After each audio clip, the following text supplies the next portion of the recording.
చెప్పుకున్నాం. అదా యమధర్మరాజుని చెబుదామని యమలోకానికి వెళ్ళి యమధర్మరాజుతో చెప్పాడు ఈ విషయం.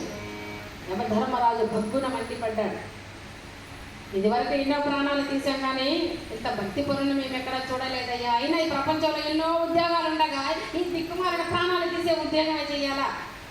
ఎందుకయ్యా మాకు ఈ తంట అనగానే కోపం వచ్చేసింది. ఎవరా ఆ అర్భకుని ఎవరు రక్షిస్తారో చూస్తానని యమపాశాన్ని అలా చేబోని దున్నపోత పైన కూర్చుని రివ్వుమంటూ బయలుదేరి భూలోకానికి వస్తున్నాడండి. యమధర్మరాజు కనుగురుంటూ గిరగిరా తిప్పుతూ. ఇక్కడ భూలోకంలో మార్కండేయుడు త్రిదళం త్రిగుణాకారం త్రినేత్రం త్రియాయుధం త్రిజన్మ పాప సంహారం ఏకబిల్వం శివార్పణం త్రిశైలగ్రీవ పత్రిచ్చ అత్యత్రి కోమలేశువై నమో పూజం కరిష్యామి ఏకబిల్వం శివార్పణం విద్యుత్పాలతో అర్చిస్తూ ఓం నమః శివాయ ఓం నమః శివాయ ఓం నమః శివాయ.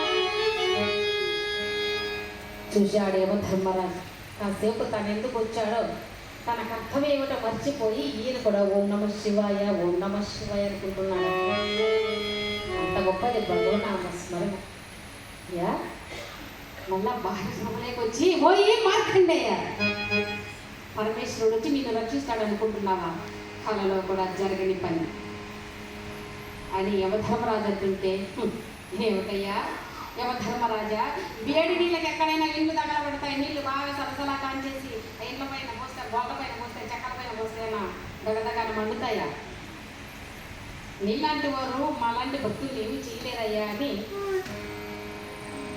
నాగేంద్రహారాయ త్రిలోచనాయ భస్మాంగరాగాయ మహేశ్వరాయ నిత్యాయ శుద్ధాయ దిగంబరాయ తస్మై నకారాయ నమః శివాయ మందాకిని శల్ల చందన చర్చితాయ నందీశ్వర భవనాయ మహేశ్వరాయ మందారవల్లి పూజితాయ తస్మై మకారాయ నమః శివాయ శివాయ గౌరీ వదనారాయణ సూర్యాయ దక్షాధ్వర నాశనాయ శ్రీనీలకంఠాయ వృషధ్వజాయ తస్మై శిఖారాయ నమః శివాయ వశిష్ఠ కుంభోద్భవ గౌతమాది మునీంద్ర దేవార్జిత శేఖరాయ చంద్రార్క వైశ్వానర లోచనాయ తస్మై నకారాయ నమః శివాయ యక్ష స్వరూపాయ జటాధరాయ పినాకహస్తాయ సనాతనాయ దివ్యాయ దేవాయ దిగంబరాయ తస్మై నకారాయ నమః శివాయ.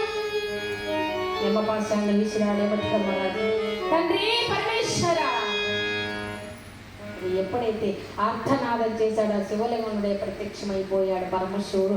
ఆ శూలాయుధంతో ఒక పోట పొడిచాడని యమధర్మరాజును. మార్కండేయుని చూసి, నాయన మరణమే లేకుండా ఈ 16 సంవత్సరముల వయసులోనే ఉందువు కాక, యవ్వనమొక వరము వృద్ధాప్యం ఒక శాపం మనిషికి, నీకు వృద్ధాప్యమే లేకుండా వరం ఇస్తున్నానని వరం ప్రసాదించాడు. దేవతలంతా కూడా ఆకాశం నుండి పుష్పవరం కురిపించారు. భక్తులంతా కూడా మంగళ నీరాజనాలు సమర్పించారు. శ్రీ